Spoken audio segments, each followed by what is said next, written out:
Cuando empezamos a construir un sitio web, tenemos que pensar que todos los elementos que vamos a poner dentro de ese sitio van a ser como cajas. ¿Por qué digo esto? Porque en HTML nosotros no tenemos elementos ni triangulares, ni circulares, ni poligonales, etc. Por más que visualmente un elemento parezca redondo, de fondo sigue siendo un elemento rectangular. Mi nombre es Ivo y en este video te voy a enseñar cómo funciona el modelo de cajas.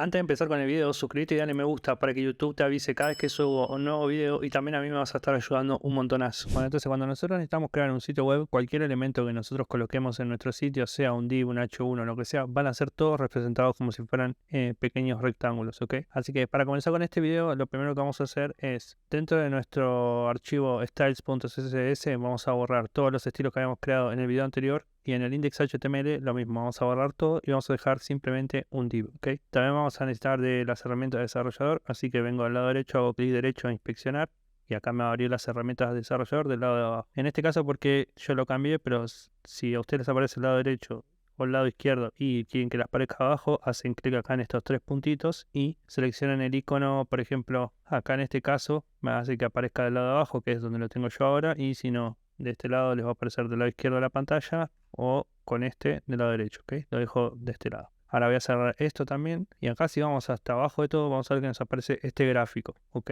O acá en la pestaña de calculados también nos va a aparecer este gráfico. Este gráfico piénsenlo como si estuvieran mirando una caja desde arriba. Acá la parte azul es el contenido de nuestro elemento. Ahí vemos que cuando pasamos el mouse por encima se marca con color azul. El padding, esto que está acá es el relleno, que es el espacio que hay entre el contenido que está dentro de la caja y el borde de la caja. Después tenemos el borde de la caja y después tenemos el margen, que el margen sería el espacio que hay, imagínense, entre la caja y la pared, ¿ok? En este caso va a ser el límite del navegador. Bueno, ahora lo que vamos a hacer es, le voy a asignar un ancho y un alto a este div. Vamos a ponerle, no sé, un height, vamos a poner 200 píxeles y le vamos a poner un width de 200 píxeles. Para que se vea le vamos a poner un background color de aqua o aquamarine, cualquiera de los dos. Así nos aparece este cuadrado que está acá. Bien, acá en este caso, ¿qué pasa? Estamos viendo que tenemos nuestro cuadrado que tiene 200 por 200.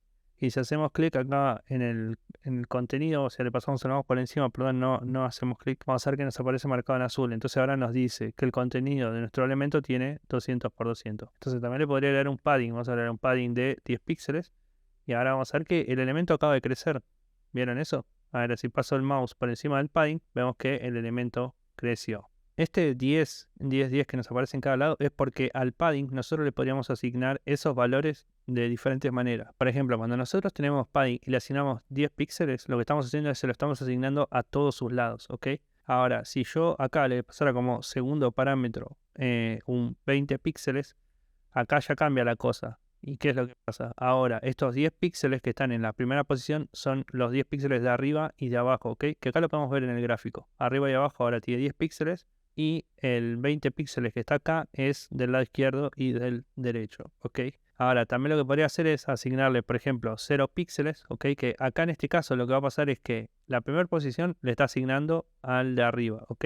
La segunda posición de nuestro padding se lo va a asignar al de la derecha, este 0 va a ser siempre el de abajo y el último va a ser el de la izquierda. Acá en este caso, ¿qué pasa? Me está tomando automáticamente este 20. Si yo no quiero que aparezca nada acá u otro valor, se lo tengo que asignar seguido de este, ¿ok? O sea, después del que está abajo. En este caso le voy a poner 4 píxeles y ahora vamos a ver que ahora tengo 10 arriba, 20 a la derecha, 0 abajo y 4 píxeles, ¿ok?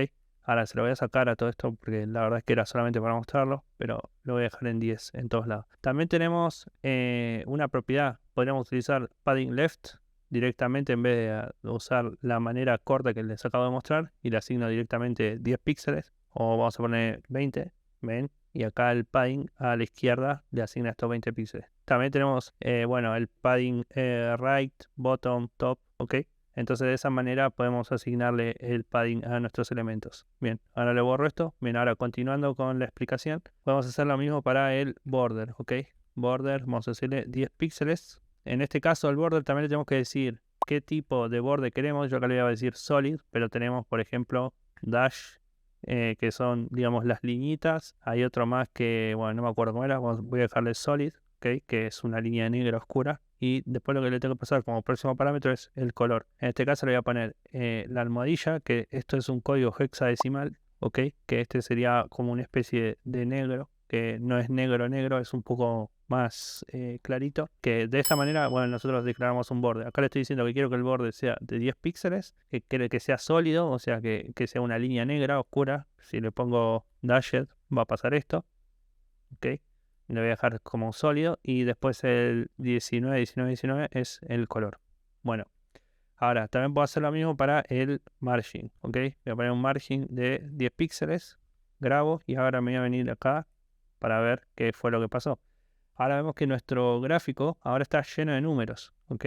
Bueno, en este caso aparecen todos 10 porque yo le puse 10 en todos, pero le podríamos cambiar el número. Le voy a poner 20 al borde y 30 al margen, ¿ok? Entonces ahora aparece 30, 20 y 10. Como les expliqué antes, tanto al margen como al border pueden hacer lo mismo y asignarle un valor específico a cada uno de los lados en vez de que sea a todos juntos. Ahora, ¿qué pasa? Nosotros estamos viendo que nosotros le asignamos un ancho y un alto de 200 a nuestro elemento, pero nosotros estamos viendo que ese alto y ancho es solamente en el contenido, porque si yo ahora le paso el mouse por esto, por acá encima, vamos a ver que en realidad el tamaño de mi elemento ahora es de 260 por 260. ¿Y por qué pasa esto? Esto pasa porque por default se utiliza una propiedad que viene por default como content box. ¿Qué hace el content box? Suma el tamaño del contenido más el padding más el border y con eso te da cuál es el valor total de tu elemento, ¿ok?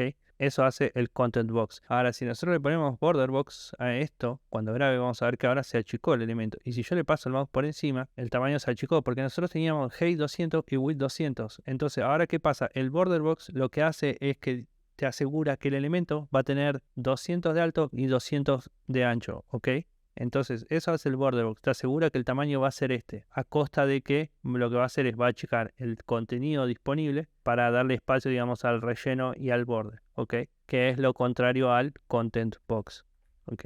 El content box ahora vemos que él te asegura que el tamaño del contenido va a ser exactamente el que vos querés, pero lo que puede pasar es que también te va a sumar el padding y el border si es que se lo asignás, ¿ok? Entonces, este content box que está acá, van a ver en muchos proyectos probablemente este código. Van a encontrar un HTML de esta manera que va a decir box sizing y va a tener así border box y después probablemente van a encontrar lo siguiente. Uno va a tener este asterisco y lo que van a tener ahora es, por ejemplo, no sé, un body y dentro del body va a tener un after y vas a tener un before. Entonces de esta manera le van a asignar un box sizing y le van a decir inherit, ¿ok?